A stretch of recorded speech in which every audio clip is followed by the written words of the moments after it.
افرام نے ایک خطرناک جال بچھا کر صلاح الدین کو قابو کرنے کی کوشش کی، جبکہ گریگر نے صلاح الدین کے قبیلے پر حملہ کرنے اور قبیلے کے لوگوں کو قتل کرنے کی تیاری کر لی۔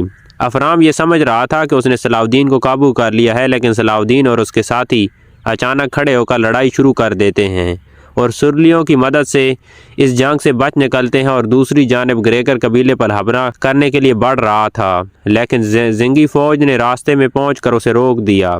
زنگی فوج کی قیادت ملک مودود کر رہا تھا، اور جس نے گریگر کو ایک تجویز پیش کی، اگر سلیبی اور زنگی ریاست کے درمیان امن معاہدہ ہو جائے تو صلاح الدین کے قبیلے کو چھوڑ دیا جائے گا۔ ان حالات سے واقف ہونے کے بعد سلطان نور الدین اور اپنی ریاست اور قبیلے کی حفاظت کے لیے مودود کی اس تجویز کو قبول کرنے پر آمادہ ہو گیا، لیکن جب معاہدے پر دستخط ہونے والے تھے تو صلاح الدین ایک طوفان کی طرح وہاں پہنچا اور اعلان کیا کہ یہ معاہدہ کبھی نہیں ہوگا۔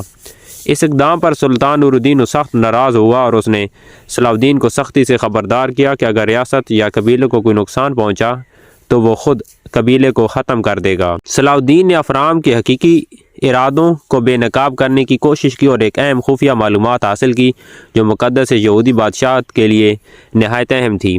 وہ اس معلومات کو استعمال کرنے افرام کے منصوبے کو ناکام بنانے کے لیے نکل پڑا۔ اور کیا صلاح الدین افرام کے خطرناک جالوں سے بچ پائے گا؟ کیا وہ اپنے قبیلے کو محفوظ رکھ سکے گا؟ اور ایک طرف صلاح الدین کی ضد اور دوسری طرف مودود کی اشتعال انگیزی اور کارتاگین کی خود سرانہ حرکتیں، اور کیا سلطان نور الدین اور اس کے ساتھیوں کو متحد رہنے دیں گے؟ اور ان تمام مشکلات کے باوجود کیا صلاح الدین اپنے مقصد میں کامیاب ہو پائے گا؟ گریگر نے صلاح الدین کے قبیلے پر قبضہ کر لیا اور پورے قبیلے کو قید کر دیا۔ جب صلاح الدین کو اس کی خبر ملی تو اس نے اپنے قبیلے کو بچانے کے لیے قدم اٹھایا، لیکن راستے میں ملک مودود نے اسے روک لیا۔ صلاح الدین اور ملک مودود کی تلواریں آمنے سامنے آ گئیں، اور اس دوران سلطان نور الدین قاتلوں کے نرغے میں پھنس چکا تھا۔ صلاح الدین نے ملک مودود سے درخواست کی کہ وہ راستے میں ہٹ جائے تاکہ وہ اپنا قبیلہ آزاد کروا سکے۔ اس کا مقصد صرف قیمتی صندوق کو حاصل کرنا تھا۔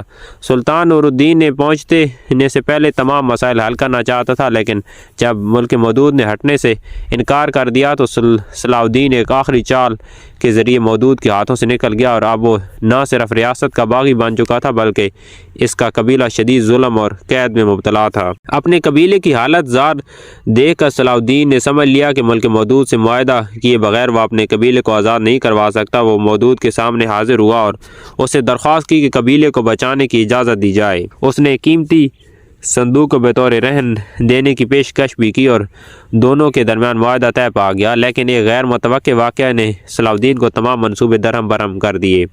کارتاگین نے صندوق پر قبضہ کر لیا اور اسے لے کر فرار ہو گیا۔ اب یہودی اور سلیبی دونوں اس صندوق کے پیچھے ہیں۔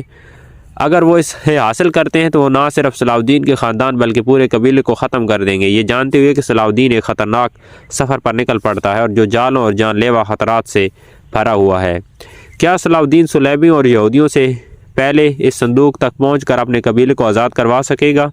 کیا ایوبی خاندان اور قبیلے کے لوگ گریگر کے ظلم و ستم کا سامنا کر سکیں گے؟ اور کیا سلطان نور الدین جو ایک مقدس مشن پر نامعلوم خطرات کے درمیان پھنس گیا ہے وہ اپنی ذمہ داری بخیر عافیت سے پوری کر سکے گا؟